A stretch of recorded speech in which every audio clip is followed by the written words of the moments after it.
मैंने लास्ट में क्वेश्चन दिया था, ये देखिए क्वेश्चन था,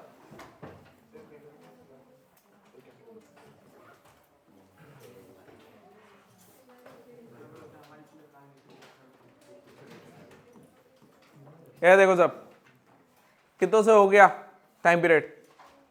हुआ है बेटा किसी से? जल्दी बोलो,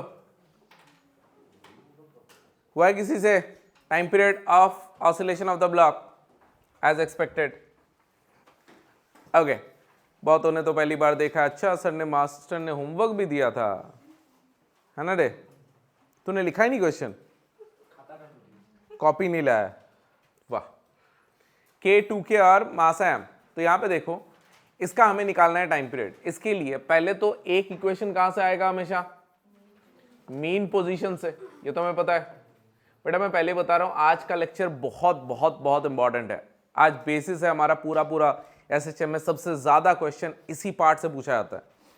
तो यहाँ पे मीन पोजीशन, एंड इसी लेक्चर के वजह से हमारा एसएचएम, आज का लेक्चर और नेक्स्ट लेक्चर, इन दोनों लेक्चर की वजह से एसएचएम टफ बोला जाता है कि भाई चैप्टर तो टफ है, ठीक है।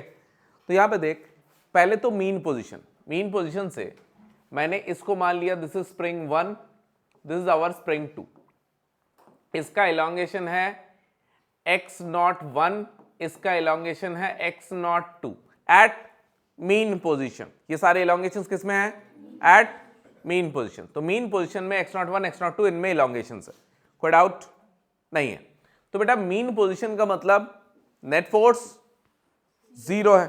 मीन पोजीशन का मतलब नेट फोर्स 0 मतलब इस पे नीचे लग रहा है mg, ऊपर लग रहा है बेटा T0, इधर भी लग रहा है T0, यहां पे लग रहा है, एंड सारे फोर्सेस बैलेंस्ड है।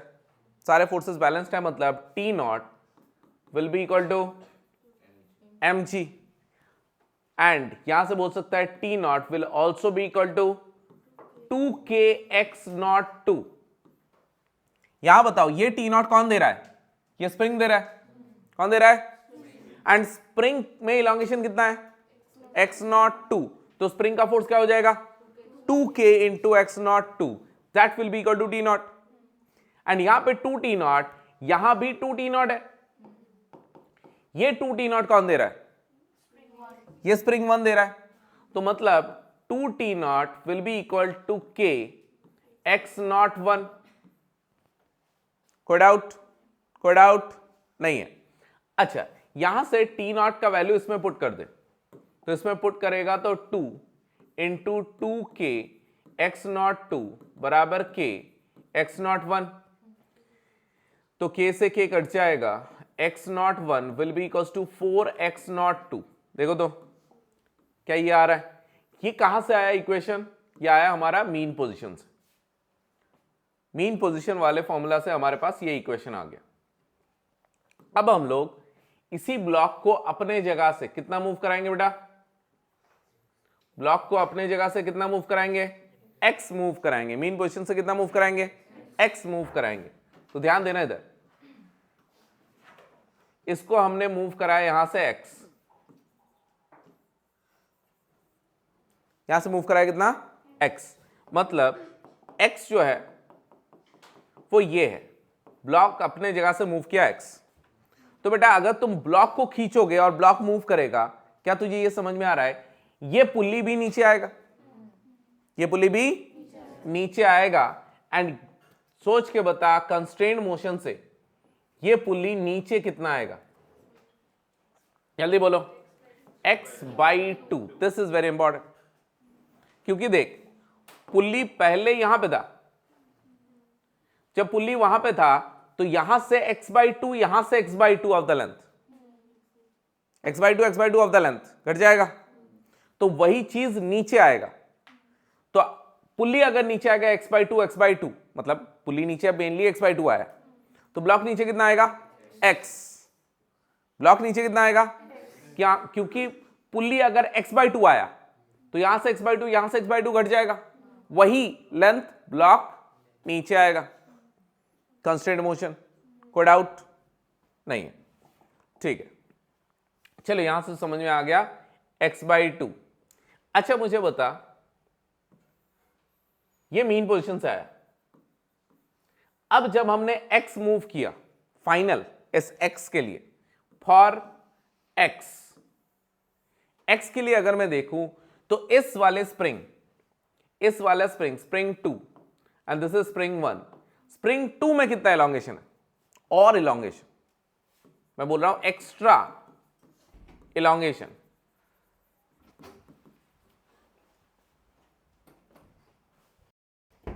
जल्दी एक्स्ट्रा इलॉन्गेशन इन 2, एक्स्ट्रा इलॉन्गेशन इन 1 मान ले, extra elongation in 1 is x1 and extra elongation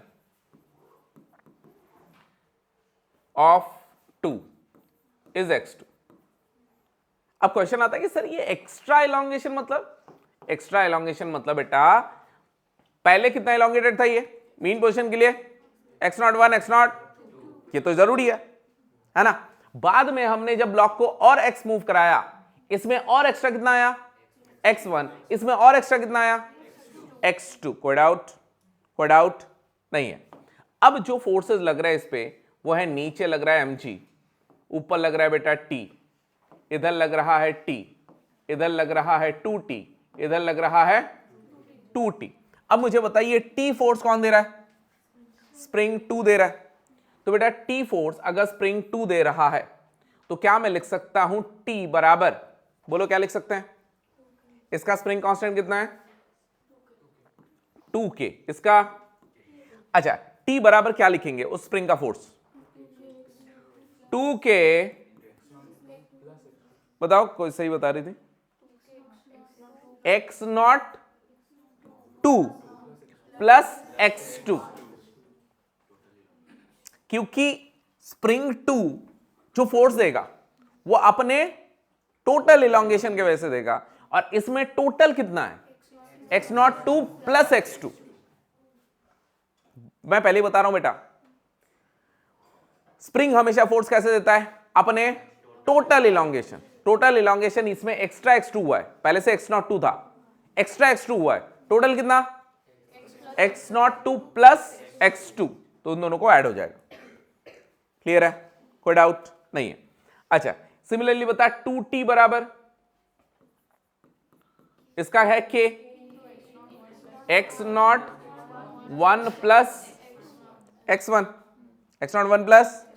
अच्छा इन दोनों को इक्वेट करें, t का वैल्यू यहां से पुट कर दो, तो 2 इंटू 2 मतलब 4k x0 2 प्लस x2 बराबर कितना हो जाएगा? k x0 1 plus x1। k ने k को मार दिया तो 4x0 2 प्लस 4x2 बराबर x0 1 प्लस x1। अच्छा x0 1 और 4x0 2 वो तो कट जाएगा, वो तो बराबर है, ये कट गया तो हमारे पास x1 कितना आ गया? 4x2। x1 कितना आ गया? कोई डाउट? यहां तक देख लो। अब बेटा जो नेक्स्ट चीज मैं बताने वाला हूं, मैं पहले बता देता हूं, it is very very very important point, बहुत इंपॉर्टेंट पॉइंट है। मैं बताऊंगा इसको, बट इसको फिर तुम्हें अपने शब्द में 2-3 लाइन में लिखना है इसके बारे में, ठीक है? इंपॉर्टेंट है, इसके बारे में कुछ लिखना है तुम्हें, जो भी तुम्हें समझ में आ रहा है उसको लिखना है। x will be equal to, x को हमें x1 और x2 के टर्म्स में बताना है। ध्यान से सुनना, अगर मैं इस पुली को फिक्स कर दूं, पुली कैसा है? फिक्स्ड है, इसमें कोई इलॉन्गेशन, पुली भी फिक्स्ड है, इसमें कोई इलॉन्गेशन नहीं है। अगर स्प्रिंग इलॉन्गेट होगा x2 तो ब्लॉक नीचे कितना आएगा? x2 नीचे आएगा। ध्यान सुनो ना, ये पुली फिक्स्ड है, ब्लॉक नीचे आया x2 तो पुली भी कितना इलॉन्गेट होगा? मतलब अगर पुली नहीं, स्प्रिंग इलॉन्गेट कितना होगा? तो इस स्प्रिंग में अगर, ध्यान सुनना, इस स्प्रिंग में अगर इलॉन्गेशन x2 है तो ब्लॉक नीचे x2 आएगा। कोई डाउट? ठीक। अब इस स्प्रिंग में कोई इलॉन्गेशन नहीं हो रहा, इस स्प्रिंग में कोई इलॉन्गेशन नहीं हो रहा, ये पुली नीचे आ रहा है x1, ये पुली नीचे आ रहा है x1, तो ये स्प्रिंग कितना एलोंगेट होगा, x1। ये पुली नीचे आ रहा है x1, तो स्प्रिंग कितना एलोंगेट होगा, x1। ऑब्वियसली बात है, अरे इस स्प्रिंग में x1 इलॉन्गेशन होगा, ये स्प्रिंग इलॉन्गेट हो गया x1, तो ये पुली नीचे x1 आ गया। अच्छा, अगर पुली नीचे x1 आएगा, पुली नीचे x1 आएगा, तो यहां से x1, यहां से x1, ब्लॉक नीचे कितना आएगा, 2x1। ब्लॉक नीचे, जल्दी बोलो, ब्लॉक नीचे। अच्छा सर, इसका मतलब अगर इसमें इलॉन्गेशन x2 होगा तो ब्लॉक नीचे x2 आएगा, इसमें x1 होगा तो ब्लॉक नीचे। अच्छा, अगर इसमें x2 इसमें x1 हो रहा है, तो इसमें x2 इसमें x1 दोनों हो रहा है, तो इसके वजह से x2, इसके वजह से वही है total displacement of the block which is x। तो क्या मैं x को लिख सकता हूं 2x1 plus x2। This is a very important formula जो कि आएगा हमारा कंस्ट्रेंट मोशन से। x इज इक्वल्स टू, क्योंकि x क्या है, net displacement of the block. अब इस स्प्रिंग में दोनों में इलॉन्गेशंस है। इस स्प्रिंग में कितना इलॉन्गेशन है, x2, इसमें कितना x1। तो अगर इसमें x2 है, इसमें x1 है, तो ब्लॉक नीचे कितना आएगा 2x1 प्लस, कोई डाउट नहीं है। अब मुझे बता x1 का वैल्यू अगर मैं यहां पे पुट कर दूं तो x कितना आ रहा है,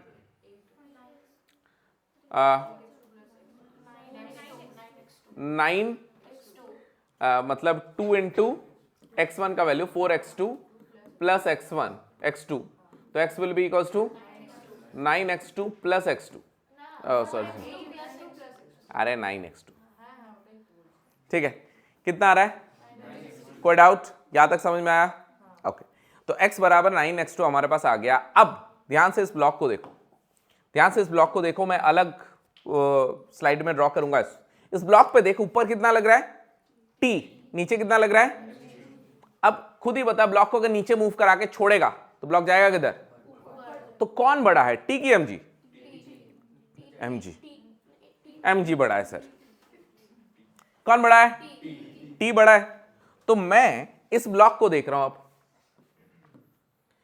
ध्यान से देख इस ब्लॉक को, नीचे क्या लग रहा है, ऊपर क्या लग रहा है, इस पे लगने वाला what is the net force, what is the net force, T minus mg। And हमें ये नेट फोर्स निकालना है। मैंने पहले ही बोला है, टाइम पीरियड के लिए क्या करते हैं, पहले निकालेंगे नेट फोर्स, नेट फोर्स से निकालेंगे एक्सेलरेशन, एक्सेलरेशन में x के साथ जो भी टर्म होगा that will be omega square, ठीक है। तो बेटा net force is T minus mg। T कितना है देख लेते हैं एक बार, what is T, 2k x02 plus x2, right, this is T। तो चलो पुट कर देते हैं, तो नेट फोर्स आ जाएगा 2k x02 plus x2 minus, तो नेट फोर्स हमारे पास आ गया 2k x02 plus 2k x2 minus mg। अब अगर तू देखेगा ना, T नॉट बराबर mg है एंड T नॉट बराबर 2k x02 भी है, तो क्या 2k x02 बराबर mg है, 2k x02 बराबर mg है, तो 2k x02 ने mg को मार दिया, हमारे पास नेट फोर्स आ गया 2k x2। बट यहां पे एक प्रॉब्लम है, प्रॉब्लम यह है कि ब्लॉक का जब हम लोग टाइम पीरियड निकालेंगे तो ब्लॉक का मीन पोजीशन से दूरी x है। ध्यान सुनो, ब्लॉक का मीन पोजीशन से दूरी x है, तो हमें जो फोर्स चाहिए वो भी x2 के नहीं, किसके प्रोपोर्शनल होने चाहिए, x के प्रोपोर्शनल होने चाहिए। Displacement of the block from the mean position x के प्रोपोर्शनल होने चाहिए, एंड इसीलिए हमने रिलेशन निकाला हुआ है कि x2 बराबर है x/9। तो यहां से हम लोग पुट करेंगे x2 का वैल्यू, तो हमारे पास नेट फोर्स आ जाएगा 2k x/9, एक्सेलरेशन हो जाएगा नेट फोर्स बाय मास, इस ब्लॉक का acceleration net force by mass, and this acceleration will be equals to net force 2k by 9m into x, 2k by, अब x के साथ जो पूरा टर्म है वो क्या होता है टाइम पीरियड होता है 2 pi by omega, T equals to 2 pi root under 9m/2k। ध्यान देना, this will be the time period. Simple.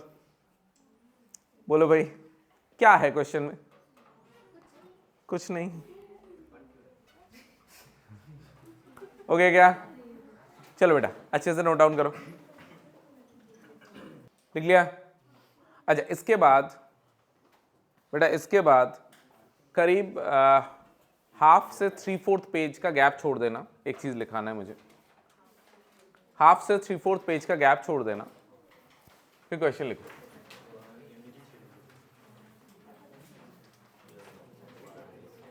Find the time period of oscillation of the block.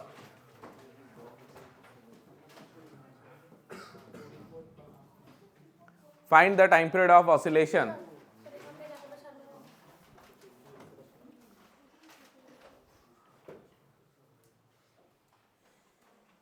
find the time period of oscillation of the block K, 2K, 4K। ठीक है, जल्दी से बताओ करके।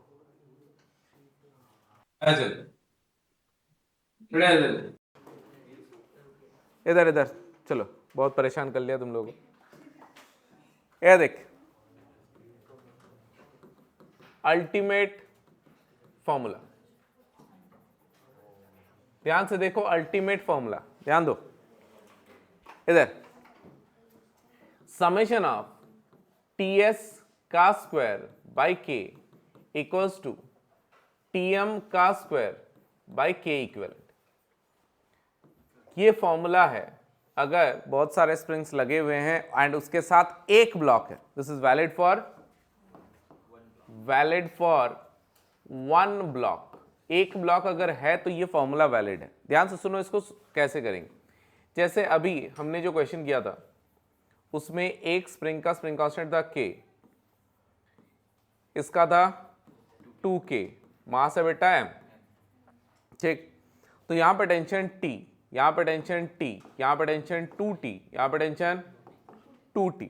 ध्यान दे, अब तो यहां पे T 2T 2T, इसके लिए तो लिख सकता है समेशन ऑफ, समेशन क्या बोला है, हर एक स्प्रिंग वाले स्ट्रिंग में टेंशन, जैसे इस स्प्रिंग का टेंशन T है तो क्या करेंगे, उसका स्क्वायर करेंगे, तो T स्क्वायर बाई उसका K विच इज प्लस इसका जो टेंशन है 2T का स्क्वायर बाई K बराबर Tm, उस स्ट्रिंग में टेंशन जिसमें मास है, और वो क्या है T, तो T square by K equivalent.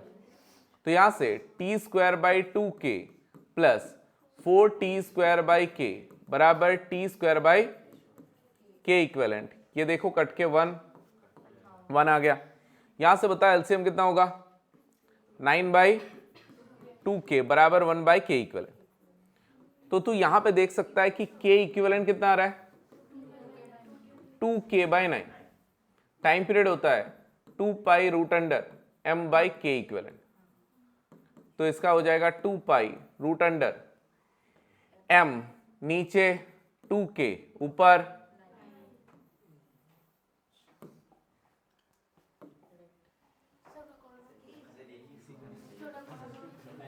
बेटा देखो, अब तुम बोलोगे सर पिछला वाला क्वेश्चन वैसे कराने की क्या जरूरत थी सर, इसलिए कराना पड़ता है ताकि इस फॉर्मूला को अल्टीमेट फॉर्मूला क्यों बोलते हैं उसका इंपॉर्टेंस तुम समझो।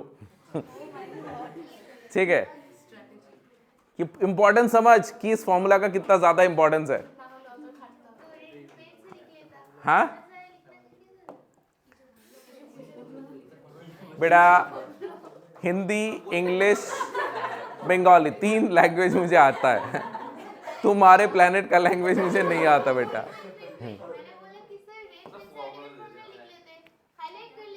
हाईलाइट कर लेते, नहीं सर रटवा दो, हमें रटवा दो, हमें मत बताओ सर ये क्या, मतलब क्या जरूरत है सर इसका, इतना माताबाजी करके आप निकाल रहे हो। बट बहुत सारे ऐसे बच्चे हैं ना जो ऐसे नहीं कि फिजिक्स को सीखना चाहते हैं कि सर ये फॉर्मूला आता है हम कैसे मान ले, तुम्हारा तब होता सर हम कैसे मान ले, है ना, ये फॉर्मूला वैलिड होगा हम कैसे मान ले। तो बेटा यहां से प्रूव करने के लिए देखो, यहां से भी आ रहा है सेम और यहां से भी आ रहा है, कोई डाउट नहीं है ना? तो क्या तुम्हें ये अल्टीमेट फॉर्मूला समझ में आया? तो ये हाफ से 3/4 मैंने जो पेज छुड़वाया था उसमें इसको लिखो, फिर नेक्स्ट वाला क्वेश्चन तुम खुद से ट्राई करो। इस फॉर्मूला से ही करना है क्वेश्चन। क्या सबने इसको लिख लिया है ना? तो बेटा अब इस क्वेश्चन को ट्राई करो अच्छे से। टी टी प्रॉपरली पहले टेंशन निकाल ले, वैल्यू पुट कर, के इक्विवेलेंट आ जाएगा, टाइम पीरियड 2π√m/k इक्विवेलेंट। ठीक करो, चलो देखो कर लिया सबने? बस तुझे टेंशन निकालना आना चाहिए। ये टी है, ये टी है, ये 2t, ये 2t, यहां पे 4t। अब फॉर्मूला क्या है? समेशन ऑफ ts² k बराबर tm² k इक्विवेलेंट। इधर बातें मत करो।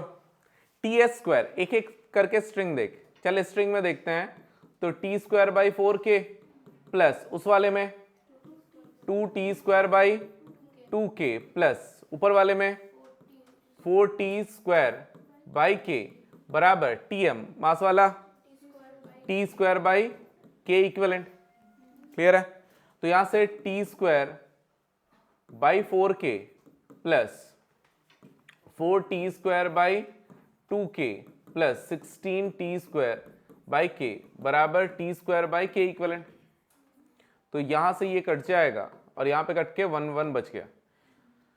तो इसका एलसीएम ले लेते हैं, 4 2, तो 4k 1 प्लस 8 9 प्लस 64 तो 73 बराबर 1/k इक्विवेलेंट। तो बेटा हमारे पास k इक्विवेलेंट आ रहा है 4k/73। This is 4k/73 k equivalent. तो हमारे पास टाइम पीरियड क्या आ जाएगा? 2π√m/k इक्विवेलेंट और t इज 2π√m/4k ऊपर में 73। क्या तुझे ये टाइम पीरियड दिख रहा है? कोई डाउट नहीं है ना? कर सकते हो इस टाइप के क्वेश्चन। बट ये तभी वैलिड होगा जब एक ब्लॉक है, 2 ब्लॉक होगा तो हमें नॉर्मल प्रोसेस से करना पड़ेगा। क्लियर? नोट डाउन करो।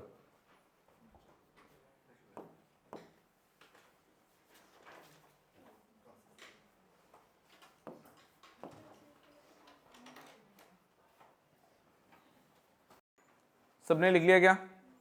नेक्स्ट लिख। The figure shows a particle of mass m. The figure shows a particle of mass m attached with 4 identical springs. Attached with 4 identical springs, each of length L. Attached with 4 identical springs, each of length L. Full stop. Initial tension in the springs. Initial tension in the springs is F0.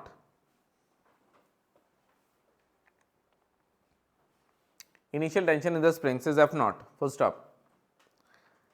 Neglecting gravity. Neglecting gravity. Calculate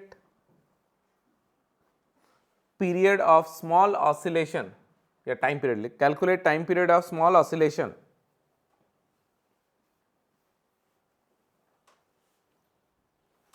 time period of small oscillation of the particle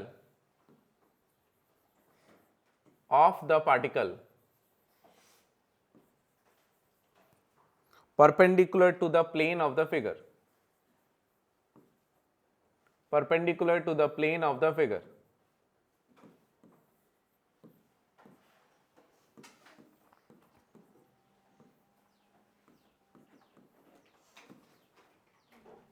Perpendicular to the plane of the figure. अच्छा यहाँ पे forces F0, F0, F0, F0। ठीक है? अब यहाँ पे देख gravity है नहीं, स्प्रिंग्स लगे हुए हैं, स्प्रिंग्स का इनिशियल फोर्सेस F0 दे रखा है। इसको हमने बहुत छोटा सा डिस्प्लेसमेंट x करके छोड़ दिया, ऊपर उठा के, perpendicular to the plane of the figure, ऊपर उठा के छोड़ दिया। क्या करेगा? SHM करेगा। एंड यहां पे बोला है जो भी डिस्प्लेसमेंट होगा ना x, that is very very small displacement, this is very important, ताकि ये SHM हो। x बड़ा होगा तो वो SHM नहीं होगा, ठीक है। तो क्योंकि हमें हमेशा जब भी क्वेश्चन आएगा फोर्स किसके पोर्शन करने चाहिए, x के। अगर x के पोर्शन नहीं होगा तो देखेंगे, तिगड़म लगाएंगे कि भाई कहां से कुछ अप्रोक्सीमेशन लगा के वो x के पोर्शन करना है हमें। क्लियर है, कोई डाउट? चलो, ग्रेविटी है नहीं, इसको थोड़ा सा ऊपर x डिस्प्लेस करके छोड़ा तो ये कितना टाइम पीरियड होगा इसका, करो चले बेटा। इसको समझने के लिए थोड़ा सा तुम्हें इसका ऐसे जैसे ऊपर उठा रहे हैं थोड़ा 3D तुझे सोचना पड़ेगा। जैसे अगर मैं इसको ऊपर उठाऊं, पकड़ के रखना पड़ेगा नहीं तो चला जाएगा वापस, तो ऐसे पकड़ के रख रहे हैं। अब बता, ये थोड़ा बढ़ गया स्प्रिंग का लेंथ, ये इधर, ये इधर, ये इधर। स्प्रिंग में ऑलरेडी फोर्स F0 है, मतलब स्प्रिंग ऑलरेडी इलोंगेटेड है, इससे हमने थोड़ा और बढ़ाया उसको, ठीक। तो क्या तुम्हें ये स्ट्रक्चर इस टाइप का एक पिरामिड शेप का दिख रहा है? दिख रहा है ना? And this is x। तो अगर मैं इस स्ट्रक्चर को बहुत अच्छे से बनाना है, जैसे मैं बना रहा हूं बेटा, देखो, ठीक है। तो यहां पे देखो, इस स्ट्रक्चर को अगर तुम देखोगे इसी टाइप का बनेगा। तो पहले यहां पे था, देख, पहले मास यहां पे था, स्प्रिंग्स ये वाले थे, दीज वर द स्प्रिंग्स। मैं उसको वैसे ड्रॉ नहीं कर रहा। तो ये लेंथ L, ये लेंथ L, ये वाला लेंथ L और ये वाला लेंथ भी L। फिर हमने इसको मूव कराया, भले ही मैं यहां पे दिखा रहा हूं काफी ज्यादा, दिस इज x, ऊपर उठाया, and this angle is 90 degree. क्या तुम्हें ये वाला ट्राइंगल, राइट एंगल ट्राइंगल दिख रहा है? ये राइट एंगल ट्राइंगल दिख रहा है? तो इस राइट एंगल ट्राइंगल को मैं यहां पे ड्रॉ कर रहा हूं। This is L, this is x, this will be root under L square plus x square. इस एंगल को मैंने बेटा ले लिया थीटा। अब पहले जो फोर्स था वो इधर था F0, इधर F0, इधर F0 एंड इधर F0 था। बट अब क्योंकि मैंने इसको ऊपर उठा दिया है, अब नया फोर्स हो जाएगा F इधर, F इधर, इधर F एंड इधर F। ऊपर उठ गया। अब ये वाले स्प्रिंग्स है, तो अब नया फोर्स क्या हो जाएगा? F। बट क्योंकि x is small, as x is small, change in force dF is also very small. क्योंकि हमने इसको बहुत छोटा सा x ऊपर उठाया, तो स्प्रिंग में जो फोर्स में चेंज होगा वो भी बहुत छोटा होगा। तो बेसिकली जो F फोर्स है that is F0 plus dF, F0 plus, and this almost will be equal to F0। इसको मैं F0 के बराबर मान सकता हूं, ठीक है। क्योंकि ये dF बहुत छोटा है, कोई लिखेगा नहीं, dF बहुत छोटा है, तो dF F0 के सामने बहुत छोटा है। कोई डाउट? कोई डाउट नहीं, ठीक। अब मुझे बता, ये जो फोर्स लग रहा है, अब ध्यान से देखना बेटा, थोड़ा सा विजुअलाइजेशन जरूरी है। इधर अब लग रहा है कितना? F, जो कि F0 के बराबर है। अब मुझे बता, F, ध्यान से देख, एक स्प्रिंग ऐसे, एक ऐसे, एक ऐसे, एक ऐसे। तो एक फोर्स ऐसे लग रहा है F या F0, जो भी बोल लो, एक ऐसे लग रहा है F, एक ऐसे F और एक ऐसे F, चारों डायरेक्शन में लग रहा है।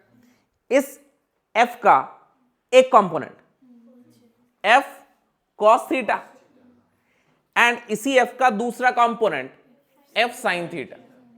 फिर इस F का एक कंपोनेंट F cos थीटा, एक दूसरा कंपोनेंट, अब ध्यान से देखना, F sin theta, F sin theta, F sin theta, F sin theta, F sin theta, F sin theta सारे कैंसिल आउट हो जाएगा, सबका F cos थीटा ऐड हो जाएगा, नीचे की तरफ है। तो क्या मैं बोल सकता हूं, नेट फोर्स जो होगा वो F cos थीटा सबका कंपोनेंट, देख मैं लिख रहा हूं, net force will be equals to 4F cos theta और net force will be 4, F के जगह पे F नॉट, cos थीटा यहां से बताओ x by root under L square plus x square. अब यहां पे ध्यान से देख, क्या हमारा नेट फोर्स x के प्रोपोर्शनल है? कहां है? नीचे भी तो एक्स स्क्वायर है, क्या वो एक्स के प्रोपोर्शनल है? नहीं, बट हमें उसको एक्स के प्रोपोर्शनल करना है। यहां पे इसको यूज करेंगे। अब x is very very less than l, तो अगर x बहुत छोटा है l से, तो l स्क्वायर के सामने एक्स स्क्वायर को 0 मान सकते हैं। तो हमारे पास नेट फोर्स क्या आ जाएगा? 4F not x by L, this is the net force. तो बेटा अगर हमारे पास नेट फोर्स आ गया है तो मुझे बता इस ब्लॉक का एक्सेलरेशन क्या होगा? Acceleration will be equal to net force by mass, और acceleration is 4F naught upon ml into x. X के साथ जो पूरा टर्म है this will be, and time period is 2 pi by omega which is 2 pi root under ml by 4F naught. अब 4 को बाहर लिख सकता है तू, pi root under ml by F naught. Clear है? देख टाइप ऑफ क्वेश्चन है, कोई डाउट नहीं है ना? इसके भी अलग अलग टाइप के क्वेश्चन। अब देख सेम टाइप का क्वेश्चन अगर मैं तुझे कराऊं कि 4 स्प्रिंग की जगह पे 3 स्प्रिंग दे दिया है, बेटा 3 स्प्रिंग दे देगा तो क्या तुझे दिख रहा है यहां पे 4F नॉट की जगह पे 3F नॉट, बाकी सब चीजें सेम है, 3 आ जाएगा। 5 स्प्रिंग दे दिया, कोई डाउट नहीं है ना? एकदम। इसके और भी अलग अलग टाइप के क्वेश्चंस होते हैं, अगेन एडवांस वाले क्लास में कराऊंगा। इसी ब्लॉक को आप मूव कराएंगे नीचे। अब इसमें इलोंगेशन कंप्रेशन x, इसमें इलोंगेशन x, इन दोनों में अलग अलग इलोंगेशन होगा क्योंकि ये दोनों ऐसे ऐसे हो जाएंगे। फिर इन दोनों का रिजल्टेंट फोर्स इधर, इन दोनों का भी इधर, नेट फोर्स निकालना है, फिर एक्सेलरेशन निकालना है। कोई डाउट नहीं है? जल्दी से इसको नोट डाउन करो।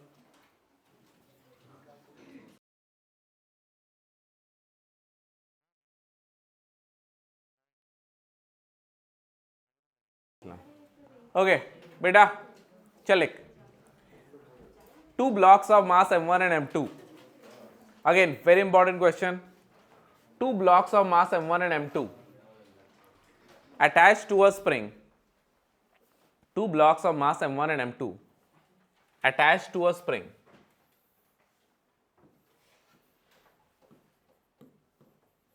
two blocks of mass m1 and m2 attached to a spring as shown.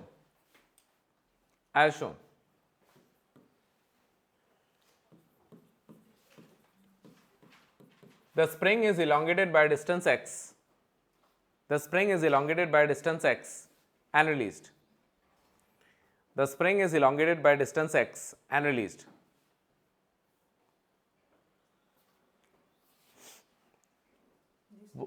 X and released. What is the time period of oscillation of each block? What is the time period of oscillation of each block? What is the time period of oscillation of each block?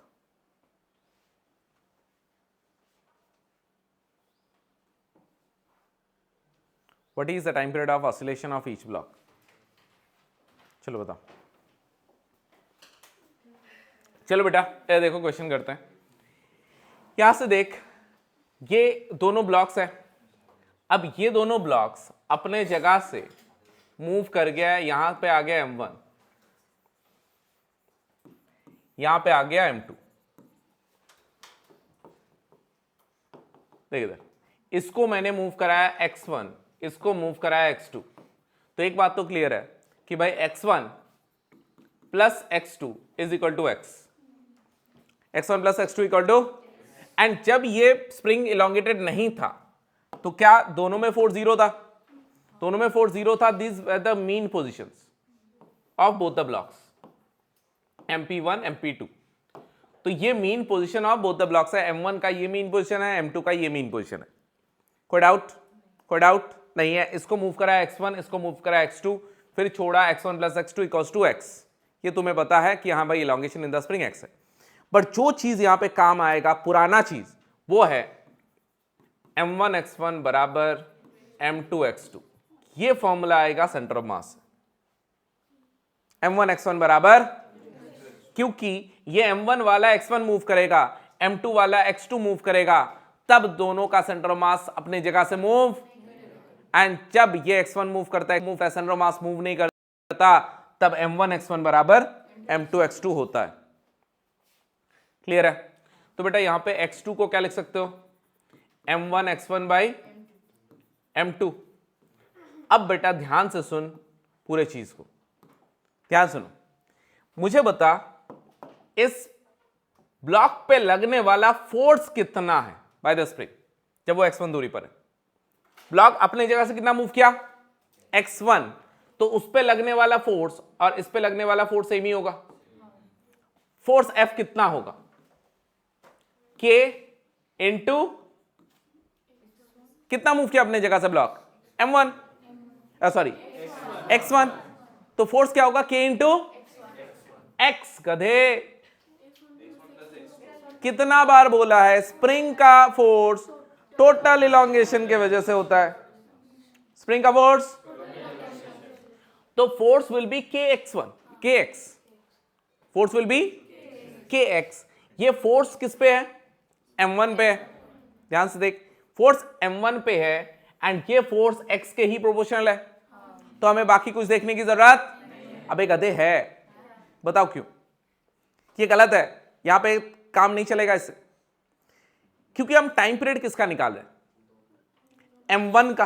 किसका निकाल रहे हैं बेटा? अगर मैं m1 का time period निकालूं, सोच इधर, m1 का टाइम पीरियड निकालूं तो m1 अपने मीन पोजीशन से कितना मूव्ड है, x1, तो हमें force on m1 proportional to x1 चाहिए, क्योंकि m1 अपने मीन पोजीशन से x1 डिस्प्लेस्ड है। तो यहां पे F will be equals to K x which is x1 plus, तो K x1 plus m1 x1 by, अरे ऐसे थोड़ी निकाल के रखा है मैंने x2, अरे आया समझ? तो यहां से फोर्स हमारे पास आ जाएगा K x1 कॉमन ले ले, m1 plus m2 upon m2, मतलब m2 plus m1 upon m2। कोई डाउट नहीं है? This is the force on m1। हम लोग जो निकाल रहे हैं फोर्स ऑन m1 निकाल रहे हैं, ठीक है? अब बता एक्सेलरेशन ऑफ m1 क्या होगा, फोर्स बाय मास, तो एक्सेलरेशन विल बी k, इसको m1 से डिवाइड करो तो m1 plus m2 upon m1 m2 into x1। अब मुझे देख के बता कि ये जो एक्सेलरेशन है वो x1 के साथ साथ प्रोपोर्शनल है, और ये x1 क्या है, m1 का मूवमेंट फ्रॉम मीन पोजीशन। हमें एक्सेलरेशन, एक बार और बता रहा हूं, एक्सेलरेशन x के प्रोपोर्शनल, हमें एक्सेलरेशन x1 के प्रोपोर्शनल चाहिए, and this will be our omega square. Time period क्या हो जाएगा, 2 pi by omega, time period is 2 pi root under m1 m2 upon k m1 plus m2, this is the time period. अच्छा, इसी चीज को, ये वाला जो चीज है ना, this is mu m1 m2 upon m1 plus m2। इस म्यू को हम लोग बोलते हैं रिड्यूस्ड मास। क्या बोलते हैं, रिड्यूस्ड मास, एंड t इसका m1 m2 upon m1 plus m2, अगर दो ब्लॉक्स होते हैं तो 2 pi root under mu by k, m1 m2 upon m1 plus m2, इसके जगह पे क्या लिख सकते हो, म्यू, तो म्यू बाई के हो जाएगा। अच्छा, ये तो टाइम पीरियड किसका आया, m1 का आया। m2 का टाइम पीरियड क्या होगा, इससे ज्यादा होगा कम होगा, लॉजिकली बता, बस इतना बता दे, ज्यादा होगा कि कम होगा, सेम क्यों? देख मैं दो रीजन बताऊंगा,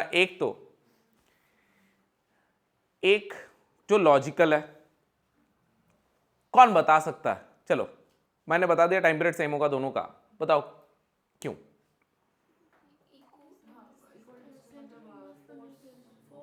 फोर्स सेम है तो मासेस तो अलग है। हाँ तो यहां पे देख, दोनों ब्लॉक अपने जगह से दूर जाएगा, एक साथ रुकेगा, एक साथ क्यों रुकेगा भाई? अगर ये रुक गया, ये नहीं रुका, तो सेंटर ऑफ मास रेस्ट पे एक साथ एक्सट्रीम पे रुकेगा, फिर एक साथ पास आके रुकेगा, तो एक साथ एक्सट्रीम पे, एक साथ मीन पे, तो दोनों का टाइम पीरियड सेम होगा। This is the time period of M1 and M2। M1 और M2 दोनों का टाइम पीरियड सेम होगा। क्या ये बात तुम्हें समझ में आ रहा है? अब क्या होता है ना, एग्जाम में कुछ चीजें हैं जो तुम थोड़ा फील करो तो एग्जाम में हो सकता है कि तुम्हें इतना ज्यादा सोचना ना पड़े। क्या तुम्हें इसका सिमेट्री दिख रहा है? सर सिमेट्री मतलब, अरे M1 को इधर रख, M2 को इधर रख, तो M1 का टाइम पीरियड में कोई चेंज? तो एक काम करना, अगर मैं M1 के जगह पे M2 करूं, M2 के जगह पे M1 करूं, तो क्या मेरा टाइम पीरियड M2 का आएगा? M1 के जगह पे क्या लिख दिया मैंने? M2। M2 के जगह पे क्या लिख दिया? दोनों का प्लेस चेंज कर दिया, तो भी टाइम पीरियड, इसका मतलब M1 और M2 का टाइम पीरियड सेम होगा। अरे आया समझ? क्लियर है? जल्दी से नोट डाउन करो बेटा। हेडिंग दो, टनल प्रॉब्लम्स। हेडिंग दो, टनल प्रॉब्लम्स।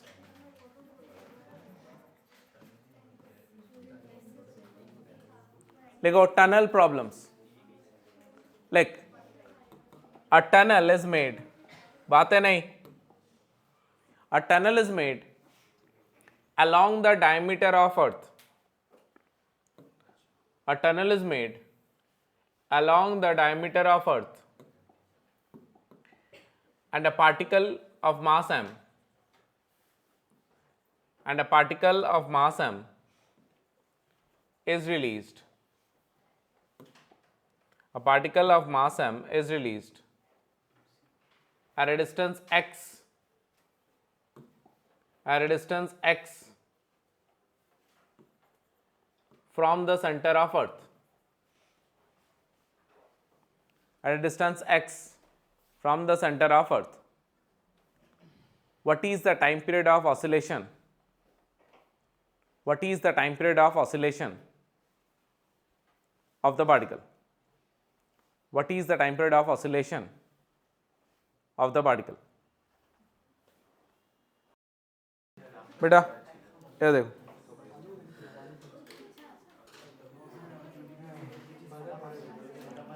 इधर, अरे हुआ नहीं क्या? कदे हो क्या? बिल्कुल ही ट्राई नहीं करना है।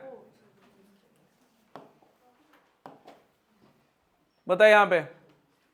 अच्छा एक बात बता, x दूरी पर अगर अर्थ का रेडियस आ रही है, रेडियस ऑफ द अर्थ आ रही है, सरफेस से h डेप्थ अंदर, इसका एक्सेलरेशन ड्यू टू ग्रेविटी क्या होता है? जी डैश का value g into 1 minus H by R ई, और जी डैश बराबर g into are E minus H by, यहां पे बता दिस इज आर ई। अबे होल स्क्वायर कहां से आ रहे? कौन बोल रहा था होल स्क्वायर? अभिनव छोड़ के कोई नहीं होगा ये। किसने बोला? कौन बोला होल स्क्वायर? प्रीतिश इधर, R E minus H, R E minus H is x, तो यहां पे जो जी डैश आ रहा है that is ji by R E into x. मैं डायरेक्टली यहां से भी कर सकता हूं क्योंकि जी डैश ही एक्सेलरेशन ड्यू टू ग्रेविटी है, यही एक्सेलरेशन है। बट अगर मैं देखूं इस मास पे लगने वाला, चलो बता ही देता हूं, मास पे लगने वाला फोर्स क्या होगा? Force is m into g dash. Acceleration क्या होगा? फोर्स बाई, तो एक्सेलरेशन क्या हो जाएगा? अरे वो तो जी डैश है ही, जी डैश ही तो एक्सेलरेशन ड्यू टू ग्रेविटी है ना?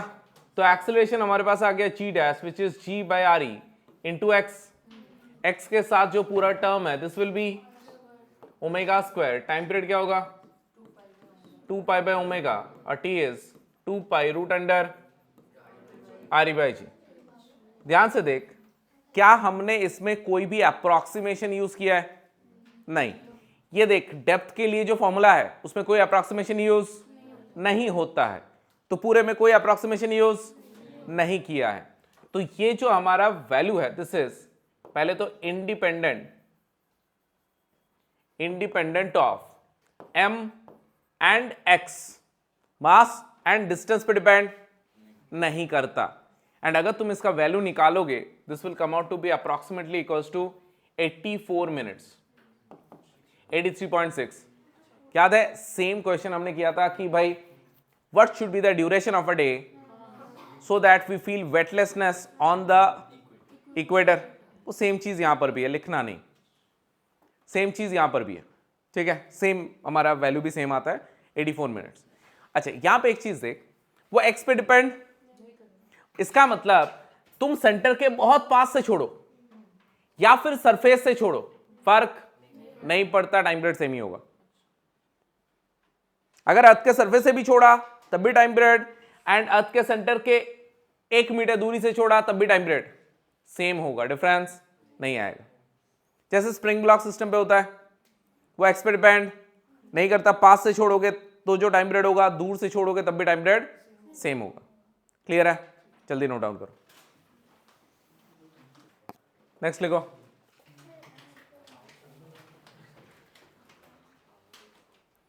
a tunnel is made at a distance, a tunnel is made at a distance a, a tunnel is made at a distance a,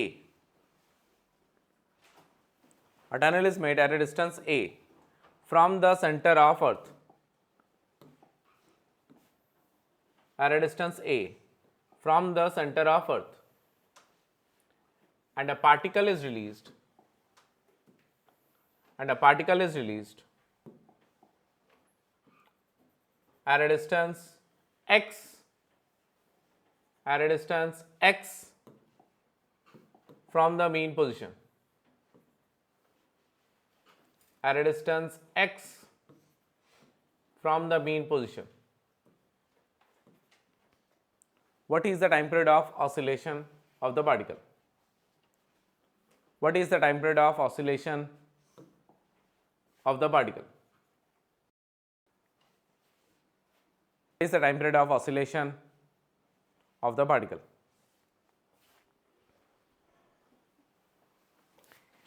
अच्छा, यहां पे देख, अगर हमारा पार्टिकल इस जगह पे है, सपोज यहां पर है, तो बता इस पे ग्रेविटेशन फोर्स नीचे लगेगा, मतलब सेंटर की तरफ लगेगा, एंड इस ग्रेविटेशन फोर्स को बैलेंस कौन करेगा?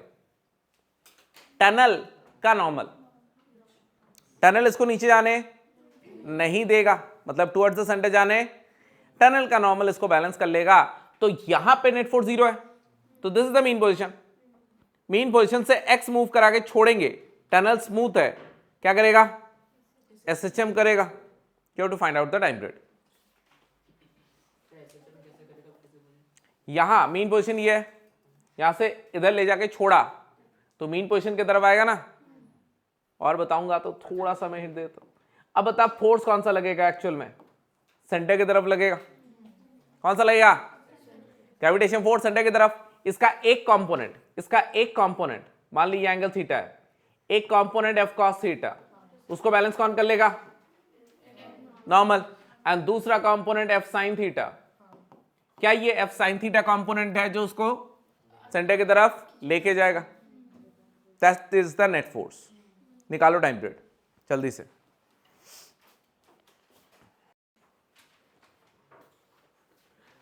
चल देख बेटा, देखो। अच्छा एक बात बता मुझे, अब इधर ध्यान से देख,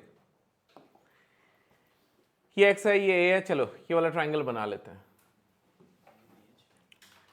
ये एंगल बेटा थीटा है, तो क्या तुम्हें दिख रहा है ये एंगल भी थीटा है, right? This is x, this is a, this is root under a square plus x square, ठीक है। मुझे बता what will be the value of g dash. क्या होता है? जी डैश का वैल्यू क्या होता है, g by R E into x. What is x, इधर इधर, what is x, distance from the centre. What is x, distance from the, but यहां पे डिस्टेंस फ्रॉम द सेंटर है क्या, root under a square plus x square. इस point के लिए बेटा, इस पॉइंट के लिए डिस्टेंस फ्रॉम द सेंटर क्या है, root under a square plus, ये है डिस्टेंस फ्रॉम द सेंटर. तो जी डैश क्या हो जाएगा, g into root under a square plus x square upon, क्या ये जी डैश है, क्या ये जी डैश है.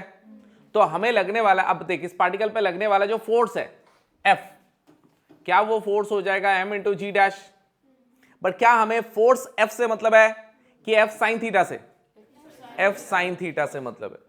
तो बेटा अब एफ साइन थीटा जो कि हमारा नेट फोर्स है, इसको लिख लेते हैं net force which is F sine theta, and इसी नेट फोर्स को तो लिख सकता है F which is m into g dash sine theta. What is g dash, g into root under a square plus x square by R E into, जल्दी बोलो, this is g dash sine theta. इस triangle से बता मुझे sine theta,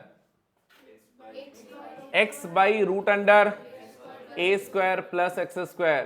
क्या तुम्हें दिख रहा है ये कट रहा है. तो हमारे पास एक्सेलरेशन क्या हो जाएगा, नेट फोर्स बाई मास. तो एक्सेलरेशन यहां से, इसको मास से डिवाइड करेंगे तो g by R E into x, x के साथ जो पूरा टर्म है वो होगा, टाइम पीरियड क्या आ जाएगा 2 पाई रूट अंडर. इससे हमें क्या पता चलता है, ध्यान सुनो, इससे हमें ये पता चलता है कि भाई टनल कहीं भी बनाओ, पार्टिकल को कहीं से भी छोड़ो, 2 pi root under I by g ही होगा. तू अर्थ में कहीं पर भी टनल बना दे, कोई फर्क नहीं पड़ता. क्या ये टाइम पीरियड ए पे डिपेंड कर रहा है, क्या ये टाइम पीरियड एक्स पे डिपेंड कर रहा है. टनल कहीं भी बनाओ, पार्टिकल को कहीं से भी छोड़ो, टाइम पीरियड यही रहेगा. कोई सा भी टनल प्रॉब्लम, अगर टनल ऐसे बना हुआ है, अब किसी ने बोला अरे सर हमने तो ऐसा टनल बना दिया था, अब बताओ. अबे ऐसे टनल बनाओगे सर्कल में घूमेगा, ऐसा अलाउड, टनल ऐसे स्ट्रेट बनाना है, कहीं पर भी बनाओ. अब तुम बोलोगे सर मैंने टेढ़ा टाइप का टनल बना दिया, ऐसे टेढ़ा बना दिया. अबे दूरी तो ए है, दूरी ये ए हो जाएगा. आई बात समझ. तो मैं नोट करके लिखवाऊंगा, नोट यही है, टनल कहीं भी बनाओ, पार्टिकल को कहीं से भी छोड़ो, time period 2 pi root under R e by g ही होगा. क्लियर है, जल्दी से नोट डाउन कर.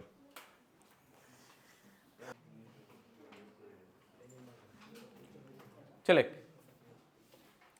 बेटा नोट लिखो, टनल, टनल कहीं भी बनाओ, K H I B H I कहीं भी लिखो, लिखो जैसे मैं बता रहा हूं, हाँ ऐसे ही, हाँ जैसे लिखना है लिखो. टनल कहीं भी बनाओ, टनल कहीं भी बनाओ एंड पार्टिकल को कहीं से भी छोड़ो, टनल कहीं भी बनाओ, पार्टिकल को कहीं से भी छोड़ो, time period, time period, time period 2 pi root under R e by g, time period 2 pi root under R e by g ही होगा, 2 pi root under R e by g ही होगा. कोई डाउट, कोई डाउट नहीं है ना, याद रहेगा बेटा. अब बोल सकते हो सर हमने तो टनल बनाया था मून में, अबे मून में जी बाई 6 हो जाएगा, हमने तो एक और प्लेनेट पे बना दिया, आपने तो गलत बोला था. अभी अर्थ के लिए है, जी अर्थ का होगा, किसी और प्लेनेट का जी पुट कर देंगे. अच्छा एक और चीज, अब देख, this is acceleration due to gravity on surface है, ऑन सरफेस, ऐसा नहीं सर एक्स की दूरी पे, तो क्या हम लोग एक्स वाला जी पुट करेंगे, नहीं, this is g on the surface. देखो ना फॉर्मूला में जी क्या होता है, ऑन द सरफेस. तो अगर कोई और प्लैनेट है तो उसके सरफेस का जी पुट करेंगे. कोई डाउट नहीं है. नेक्स्ट लिखो बेटा, fluid problems, fluid problems. Next लिखो, फ्लूइड प्रॉब्लम्स. बेटा again there are 2 types of expressions, एक और टाइप, एक और टाइप. समझ में आ रहा है? तो बेटा थोड़ा एनर्जी लाओ। फ्लूइड प्रॉब्लम्स, हर टाइप का क्वेश्चन बन सकता है। चल देख,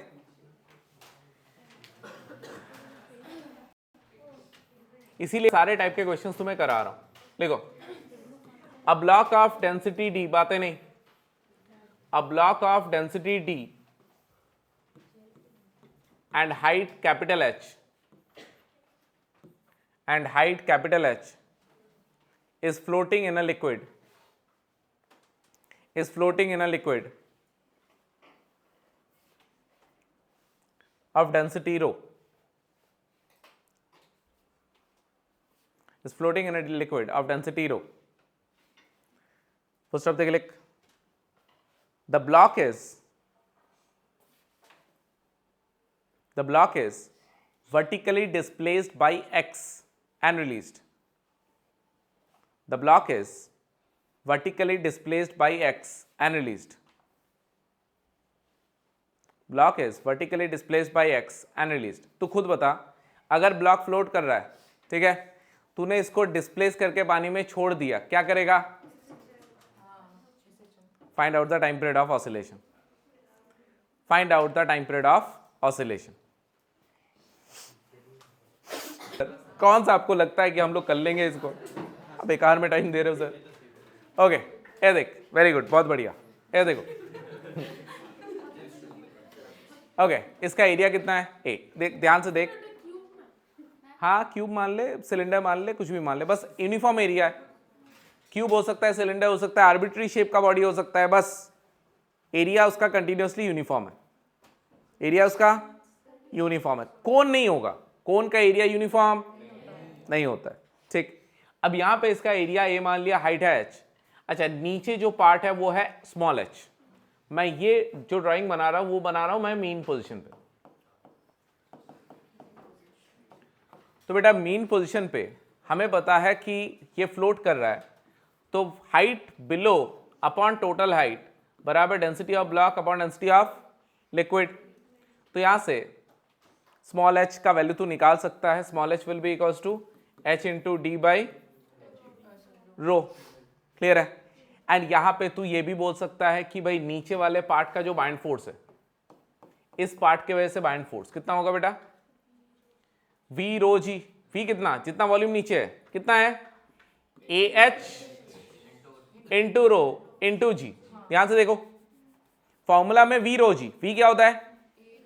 volume of the block below the liquid, वो कितना है? a into small h into rho g, and this will be equal to जो बाइंड फोर्स ऊपर लग रहा है वो किसको बैलेंस कर रहा है? mg को। किसको? अबे मीन पोजीशन है ना, मीन पोजीशन पे mg को कौन बैलेंस करेगा? Buoyant force. तो बेटा mg कितना होगा? Mass of the block h, रुक जा, ah into d g. What is AH? Total volume. ध्यान से देखो, AH क्या है? Total volume into density of the block is the mass into g. कोई डाउट? कोई डाउट? ओए हाथ नीचे कर। कोई डाउट नहीं है ना? अच्छा, ये हमने ये इक्वेशन लिख लिया है। वैसे इसके थ्रू भी तू सॉल्व कर सकता है। मीन पोजीशन वाला एक फॉर्मूला, एक नेट फोर्स एक्स डिस्प्लेस करके फॉर्मूला, बट मैं थोड़ा सा अलग तरीके से सॉल्व कर रहा हूं। तुझे समझ में आ जाएगा कि ऐसे क्यों कर रहे हैं, थोड़ा ये प्रोसेस शॉर्ट होता है।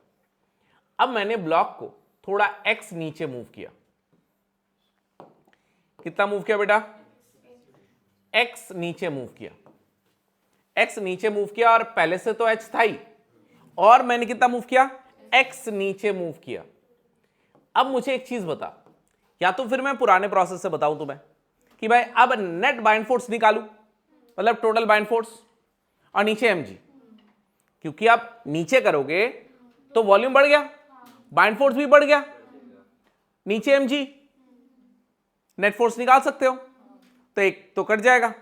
या तो फिर क्या तुझे ये समझ में आ रहा है कि इस पार्ट का जो बाइंड फोर्स है वो mg को बैलेंस कर रहा है, बाकी इस पार्ट के वजह से जो एक्स्ट्रा बाइंड फोर्स है x नीचे आया तो इतना वॉल्यूम और नीचे आया, इतना वॉल्यूम और नीचे आने की वजह से जो एक्स्ट्रा बाइंड फोर्स है, क्या वही नेट फोर्स है? पहले से h नीचे था, h नीचे वाला इस पार्ट का बाइंड फोर्स, इस पार्ट के बाइंड फोर्स को कौन बैलेंस कर रहा था? बट अब x और नीचे आया, x और नीचे आने की वजह से जो एक्स्ट्रा ये पार्ट नीचे आया, उसके वजह से जो एक्स्ट्रा बाइंड फोर्स है वो क्या कर रहा है? वही हमारा नेट फोर्स है। क्या ये बात तुम्हें समझ में आ रहा है? मैं लिख देता हूं, एक्स्ट्रा, हाँ कट जाएगा, एक्स्ट्रा मैं लिखना नहीं चाह रहा ताकि ये चीज भी समझो, हर एक क्वेश्चन अगर सेम प्रोसेस से करेंगे तो थोड़ा शॉर्ट में भी तो करना आना चाहिए। तो extra buoyant force due to x is the net force।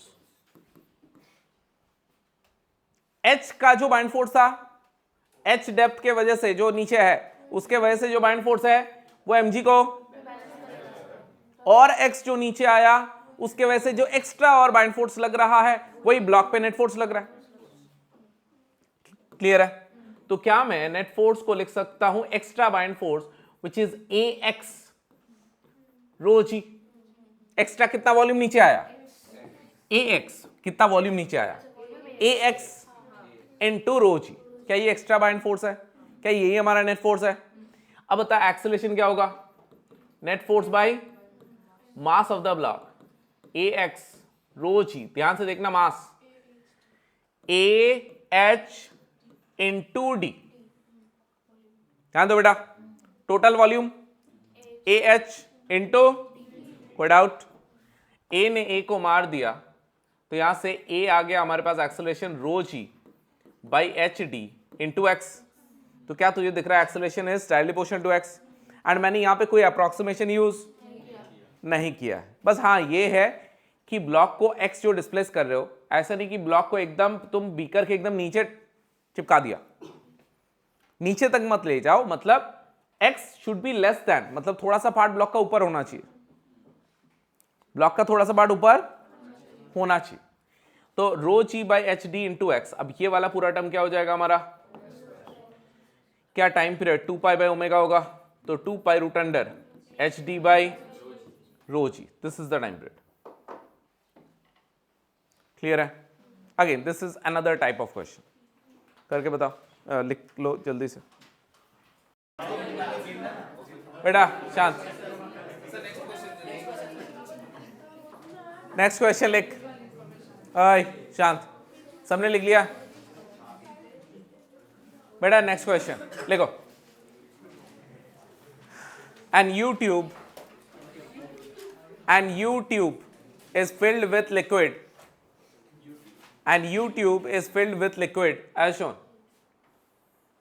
and U tube is filled with liquid as shown।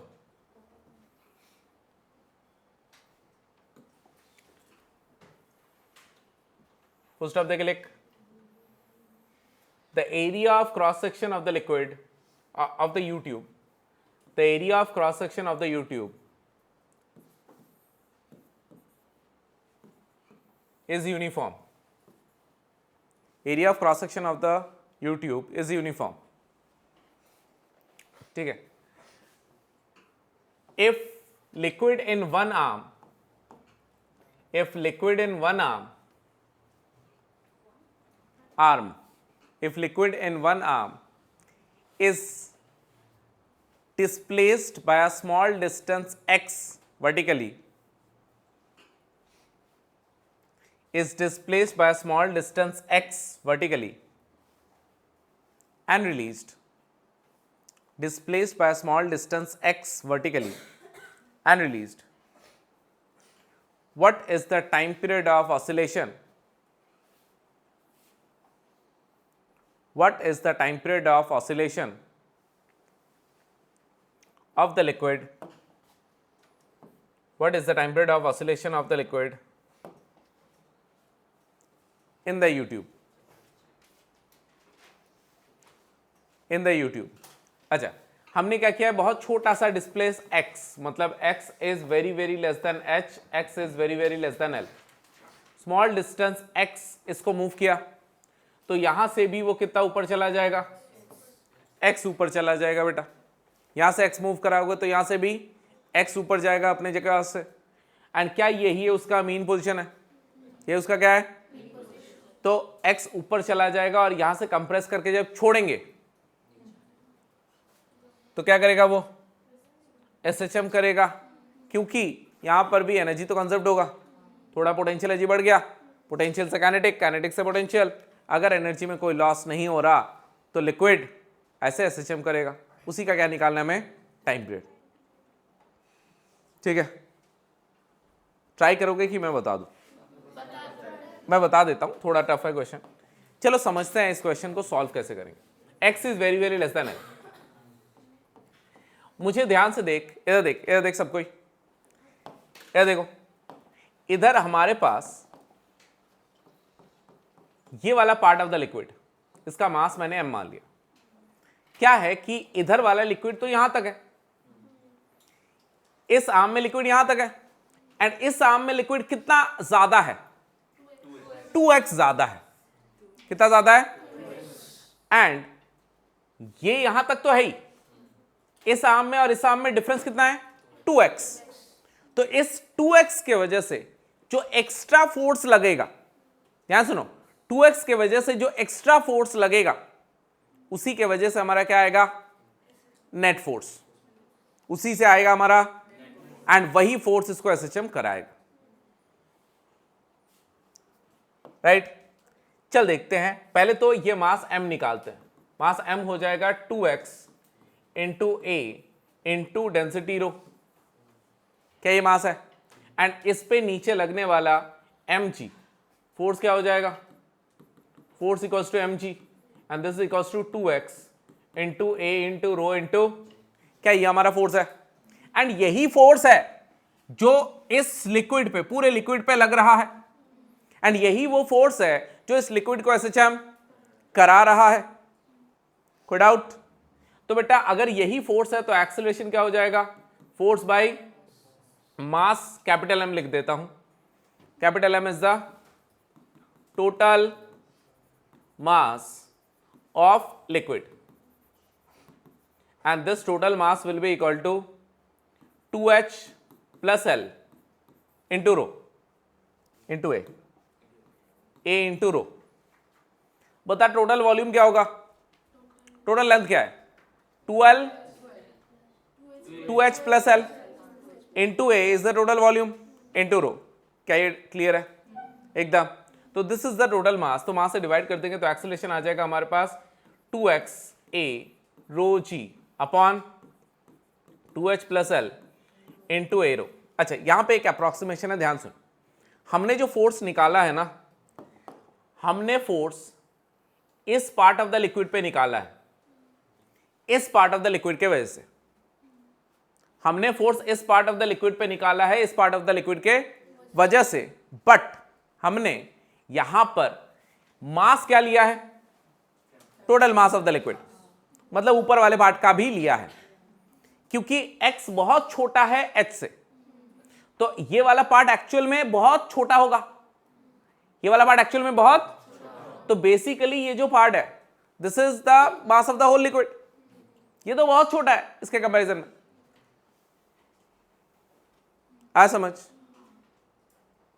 जल्दी बोलो, ये जो पार्ट है ये इस पार्ट के कंपैरिजन में बहुत छोटा है, तो हमने जो फोर्स देख रहे हैं वो नीचे वाले पार्ट पे देख रहे हैं।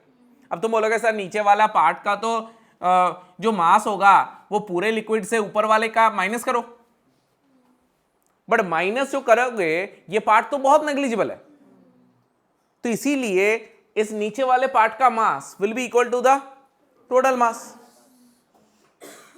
इसीलिए हमने डिवाइड भी किससे किया है, टोटल मास से।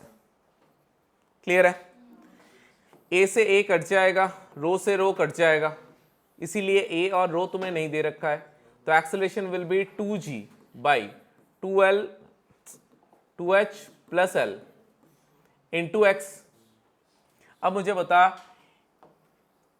this will be our omega square and time period is 2 pi root under 2h plus l by 2g।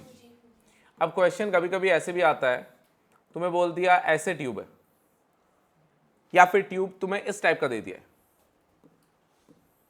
मतलब बीच में गैप है ही नहीं, समझ में आ रहा है? तो बेटा बीच में गैप है ही नहीं, यहां पे लिक्विड दे दिया है, ये हाइट है h, ये हाइट है h, तो l का वैल्यू क्या है 0, l का वैल्यू 0 पुट करोगे तो 2h by 2g, तब टाइम पीरियड क्या हो जाएगा 2 pi रूट अंडर। क्लियर है? Again this is another type of question. Clear? तो बेटा हर एक टाइप के क्वेश्चन को समझो, इस टाइप के क्वेश्चन बनते हैं और ऐसे अप्रोच करना है।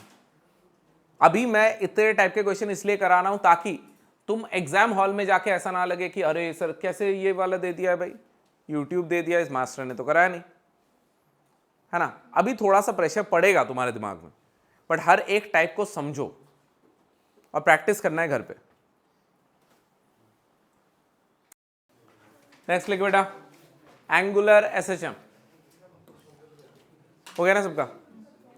हेडिंग दो बेटा एंगुलर एसएचएम।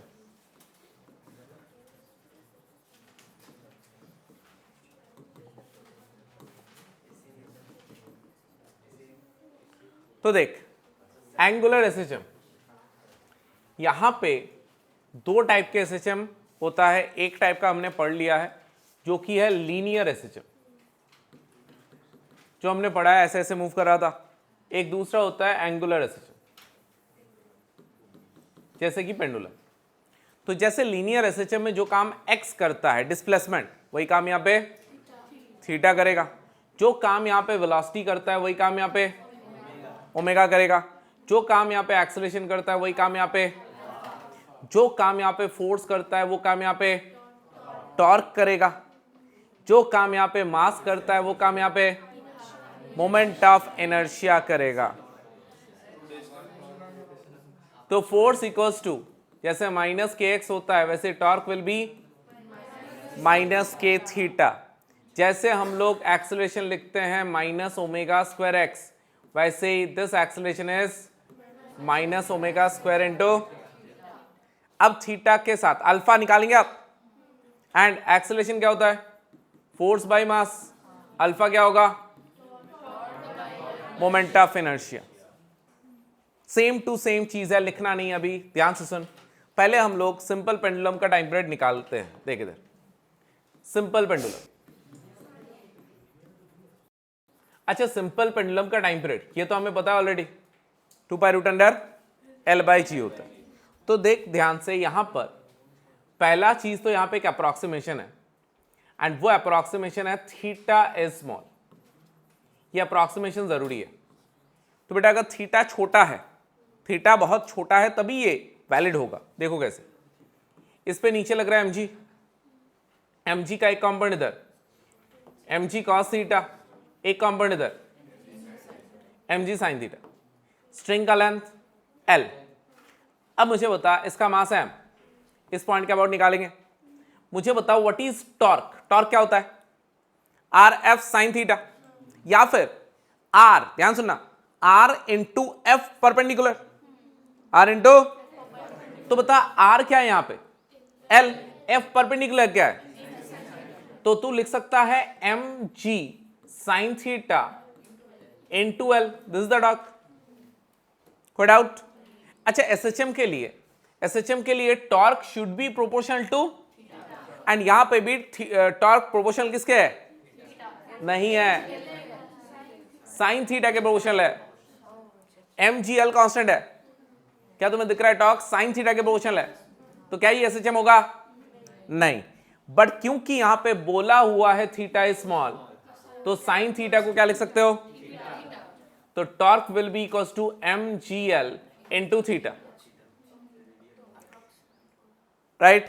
तो यहां से इसका मोमेंट ऑफ इनर्शिया बता, string length l mass m, moment of inertia m l square by 1, m l square ही होगा बेटा। ये रॉड नहीं है, स्ट्रिंग में मास नहीं है, मास कहां है, यहां पे it's a point mass, it's a, and वो पॉइंट मास कितने दूरी पर है, तो L दूरी पर पॉइंट मास m कितना होता है, ml²। तो हमारे पास जो अल्फा आएगा that is tau by I, और alpha equals to mgl theta upon ml²। m ने m को मार दिया, l ने l को काट दिया, अल्फा कितना आ गया, g by l into theta. अब थीटा के साथ जो टर्म है that will be time period 2 pi by omega, तो t will be equals to root under, देखो टाइम पीरियड आ गया। अच्छा ध्यान सुन, ओए इधर देख, अब यहां पे क्वेश्चन आता है कि सर आपने तो बोला है कि जो अल्फा होगा और टॉर्क होगा वो माइनस माइनस होने चाहिए, आपने तो माइनस कहीं नहीं लिखा है। तो यहां पे देख, क्या तुम्हें दिख रहा है कि ये उसका मीन पोजीशन है, this is the mean position, mean position से कितना घुमा रहे हैं, थीटा। तो अगर थीटा का डायरेक्शन देखोगे तो, एंड टॉर्क का डायरेक्शन इनवर्ड्स, हमेशा थीटा और टॉर्क ऑपोजिट डायरेक्शन में होना, कि जैसे हमारा फोर्स और एक्स ऑपोजिट डायरेक्शन में था, वैसे थीटा, थीटा का डायरेक्शन मीन पोजीशन से बाहर, टॉर्क आर क्रॉस एफ अंदर, तो डायरेक्शन ऑपोजिट है। मैंने माइनस लिखा नहीं है, अगर वेक्टर फॉर्म में लिखना चाहोगे तो माइनस लिखना पड़ेगा, ठीक है। इसके ऊपर मैं एक छोटा सा क्वेश्चन कराऊंगा, ठीक है, जल्दी से इसको नोट डाउन करो। अच्छा बेटा क्वेश्चन लिखो जल्दी।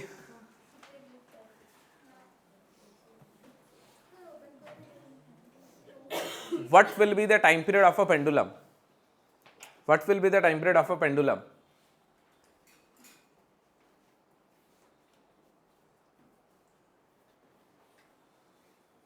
Pendulum having length L, having length L, having length L. Question number 1, at a height equal to RE,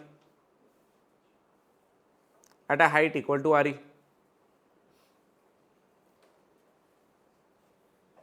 Number 2, in a satellite, in a satellite at a height RE, in a satellite at a height RE. एक बार हमने सिर्फ उसको ऊपर लेके गए हैं RE height पर, अर्थ के सरफेस से RE हाइट पर, यहां पे एक पेंडुलम है, इसका टाइम पीरियड निकालने हैं। एंड नेक्स्ट हमारा जो पार्ट है, इस पे हमने अर्थ के सरफेस से RE हाइट पे एक सैटेलाइट है जो कि जा रहा है, उस पे हमने पेंडुलम को रखा है, दोनों का टाइम पीरियड निकालने।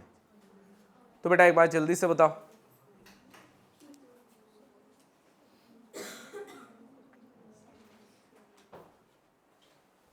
चल समझ लेते हैं, देख लेते हैं, ठीक है। देख, अच्छा बता, RE हाइट पे लेके जाएंगे तो क्या हमारा G सेम रहेगा, नहीं, G हमारा चेंज हो जाएगा। अब G dash will be G into RE by RE plus H का मदर्स फॉर्मूला लगाएंगे, ठीक है। तो यहां पे G डैश बराबर H का वैल्यू RE है, तो यहां पे क्या हो जाएगा, RE by RE plus RE 2RE, तो क्या हमारा G बाई 4 हो जाएगा, तो टाइम पीरियड हो जाएगा 2 pi root under L by G dash, और T is 2 pi root under 4L by G, और this will be equals to 4 pi root under, क्या ये टाइम पीरियड समझ में आ रहा है? अच्छा, जो दूसरा वाला क्वेश्चन है ये और भी बढ़िया क्वेश्चन है, समझ।